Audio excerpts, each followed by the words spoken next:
Mabuhay Philippines!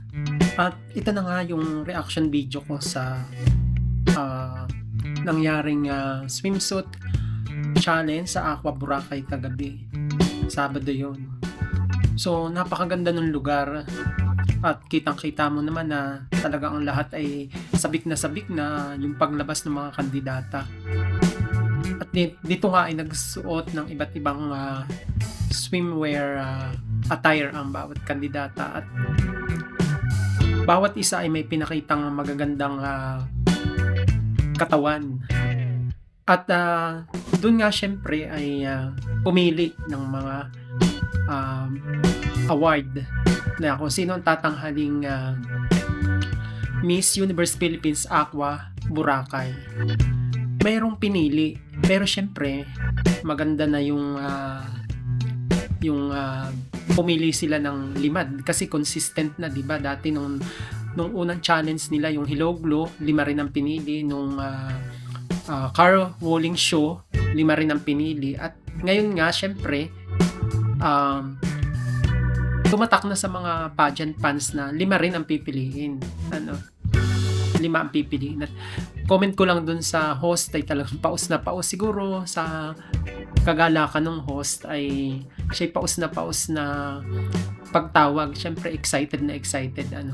Doon sa pagbibigay, matapos na yung swimsuit challenge ay nagbigay na ng mga award. At yan nga, excited ang lahat.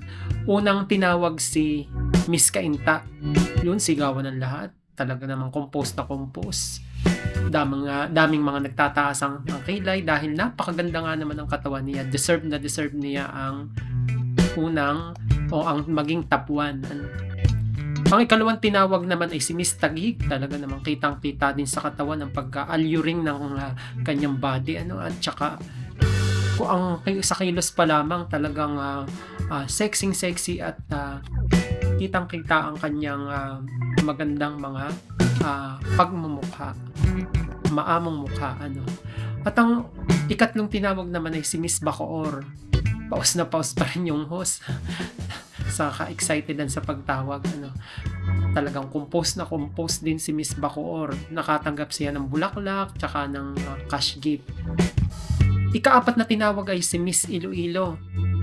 Talaga namang compose din ang kanyang mala hurricane walk. Lakad si Iloilo.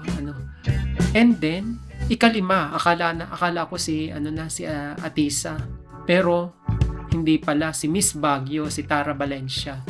Talagang consistent itong si Baguio mula dun sa Hello Glow, kasama siya sa Miss Car Rolling competition, at ito nga dito sa Aqua Boracay swimsuit competition. So syempre nakakapag-isip wala si Atisa. At yun tinawag siya na pang-anim si Atisa. So syempre parang sa palagay ko, sa akin lang palagay, ano kaya ang placement ni Atisa sa Miss Universe final? Kasi talagang may na-miss siyang isang award dun sa car rolling, samantalang si Baguio consistent mula dun sa Hello Glow.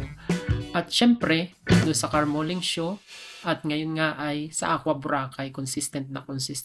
So syempre nagbigay ng hanggang 8 contestant. Kasunod na ay si California, na talagang gandang-ganda rin ang katawan. At nagbigay ng mga iba pang mga award hanggang, I think parang hanggang 20 yata yun, bilang consolation prize. So yun lang mga kapageant fans ang aking reaction video. Sa akin lang yun naman, reaction ko lang yun. At hindi ko alam ang inyong sariling reaction. Yun yung nakita ko lamang sa ginanap na Aqua Boracay Miss Universe Swimsuit Challenge. Doon lamang mga kapageant fans.